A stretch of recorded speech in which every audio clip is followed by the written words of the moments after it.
The case we're making today. Case, the most valuable person in the NFC West. Very specific. Kind of brings us right into tonight's game, doesn't it? It really does. I love it. My favorite part is that you guys take it very seriously. It is very competitive. You guys don't even really talk to each other before, and there's lots of secrets, and I cannot wait. Time for the lead block. Let's go. Let's go. Yes, Thursday night football.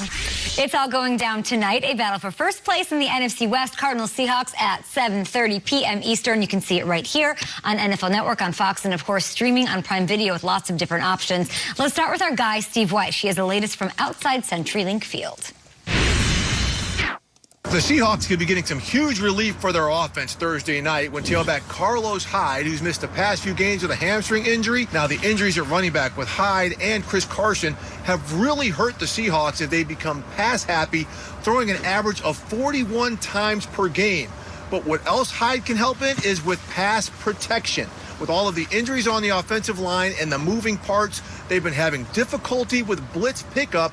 That's coming from the coaches and for quarterback Russell Wilson, who said they've got to clean up a lot of what's been going on. Now, I spoke against a coach who has played against the Seahawks and studied film against them, and they said teams have noticed some of these weaknesses that they've had in communication and picking up blitzes. And if you've noticed over the past 4 games, teams are blitzing Seattle at a very high rate. Now, Wilson is very good against the blitz, but this is going to be a situation against a Cardinals defense which got to him and harassed him a little bit in Week 7. See if they can hold him off again. Thank you so much, Steve Weiss. Every morning we get here to work, we have to take our temperature. I feel like I've been taking the guys' temperature on the Seahawks team every day this week leading into this matchup against the Cardinals. The Seahawks have lost 3 of their last 4. Nobody at the table seems to be selling on them just yet, but there is some doubts here that they can win the whole shebang. Would tonight and a win put the Seahawks back in the Super Bowl conversation, Nate? They never left the Super Bowl conversation for me. When you have Russell Wilson, you have a chance. That's your temp, 98.6? Speaking of checking temperatures, he's as cool as ever. Do you see Russell Wilson panicking? Do you see him panic on the sideline? Do you see him tweeting all kind of crazy stuff? No. Just look at the play by this guy. I know you're saying, well, Nate, he has some uncharacteristic interceptions. He doesn't look like the same. He was hot in the beginning of the season. He's kind of trailing off from that. Okay, fine. There's a little bit of a dip in the middle of the season, but the most important games, the most important months are coming along right now, November and December. So for me, I never thought that Russell Wilson should be left out of the Super Bowl conversation because he has everything he needs. Decent offensive line, good running backs, wide receiver play is good. The defense, yes, they've been horrible. Let me say that again. They've been horrible. The good thing is they have a ton of time to fix it. They should still be in everybody's conversation when it comes to the Super Bowl. It's rare to hear, Nate, you say that something is horrible because you usually are pretty uplifting and constructive. Yep, keep it real. And I think you said it twice, and I think you undersold it. I think that's how bad the defense has been. I need to see a wild defensive renaissance tonight and for the next month for them to be a Super Bowl contender. Not playoff, Super Bowl. And I think specifically it's fascinating to look at Jamal Adams right now. The backstory here, he came on the show as he was coming to the league, and we all loved him. Super charismatic, great player, dynamic as hell. He's been talking this week. He's been talking about what he experienced with the Jets, and he had a lot to say. He had to say the Jets, they don't want to win. Now with Seattle, this is how the NFL's supposed to be. This is the dream I was dreaming. The Jets were a laughingstock. Jamal, I got to tell you, the Jets are playing much better defense than the Seattle Seahawks are right now. I think LSU might be playing better defense than the Seattle Seahawks are right now. And the laughingstock is the defense you're supposed to be the crown jewel of, and we're seeing it right here, and we're going to see it on national television. So we love you, and I'm rooting for you, and I think you're great. But this is the dream you dreamed of, losing 4 out of 5 games and falling out of the NFC playoff race? No.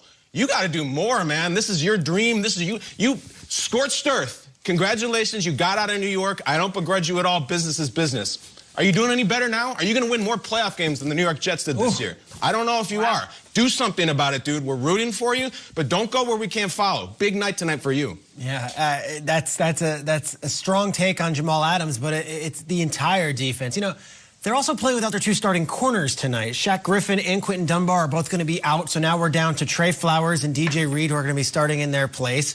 So now you have the worst historic pass defense without their 2 best corners, which I don't know what to tell you. So, Nate, I love your optimism in this, blind faith in Russell Wilson, and it's all real. I feel the same way. I would never want to face Russell Wilson in a close game. I also would say, if not now, when? Like, they're just suddenly going to turn it on, the defense? You're like, I think it can still be addressed and they can still change it. It's still early. November, December. All right, well, now Look at the numbers, first of all, just how historically bad it is. This is last in the league, and that bottom thing right there, it's the worst in the Super Bowl era. Worst, so that means you've got Kyler, DeAndre, Larry Fitzgerald, Christian Kirk, and Cliff Kingsbury dialing up an offense. You're saying blind faith. It must be really blind faith to say they're going to figure it out tonight. I don't see it changing. They didn't fire Ken Norton. I'm never one to say fire the coach, but there hasn't been an adjustment with the coaching staff. They tried bringing in other players. It hasn't worked. This thing is a mess. Russell Wilson, I have all the faith in the world. He could put up 45 points tonight. I believe it. He could put up 45 points there. I'm not so certain this defense can hold a team under 46. The Cardinals, are they going to score at will, Triggs? I think so. Yeah. I think it's going to be just in their building, which will be the I'll say this, the running backs, too. Like you're saying they're great running backs. They haven't had Chris Carson, guys. They were 5-0 when Chris Carson was healthy. We're 1-3 since then. He didn't practice yesterday. Well, I'm sure we'll have Ian and Mike Garafolo and Tom Pelissero talking about it all day. He's questionable. It might be Carlos Hyde. It might be Alex Collins. I need them to go stop by the gas station on the way to the stadium, get some Skittles, and put on their best Marshawn Lynch tonight, because I would like to see a more balanced offense. Yeah, and it's odd because DJ Dallas came in and was getting in the end zone. So it's not necessarily the running game that isn't working. It's more about the defense. And, yeah, maybe it is Ray Charles, Stevie Wonder, blind faith. Well, not Stevie, because I believe Stevie can actually do it. That's one of your best. Maybe that's it. It's a take. But, you know, when you say, Nate, November, December, it's damn near Thanksgiving. Yeah. How long do you want us to wait for the Seattle Seahawks? I'm going to keep on waiting until they're mathematically out of it, because history tells us that, one, they will be in the playoffs. And I just hope by the time December comes around, this offense that is way too talented on paper starts to get it together. Love it. I cannot wait to see Bobby Wagner up against Kyler Murray and see if he can stop some of what he's done on the ground as well. Okay, it's tonight. It's Kyler Murray, and the Cardinals are so excited about it. Big primetime win. They need one to stay on top of the NFC West. While Russell Wilson and the Seahawks, they want to bounce back on their home field. It's Cardinals and Seahawks Thursday Night Football tonight at 7:30 p.m. Eastern. That, of course, on Fox, on NFL Network right here, and on Amazon Prime Video. Let's bring in Tom Pelissero this morning. Tom, thanks for joining us, and happy game day. Big one tonight in the NFC West. But let's get an update on a couple of injured quarterbacks. What's the latest with Drew Brees, and how about Andy Dalton? Okay, there's no firm timetable at this point on Saints quarterback Drew Brees, but the expectation is he is going to miss a minimum of 2 weeks because of the injury that he suffered last week. He's got multiple cracked ribs as well as a punctured lung. And remember, Brees was already dealing with a right shoulder injury coming into that game. Obviously, he did not practice yesterday. It is Jameis Winston who is in line to start beginning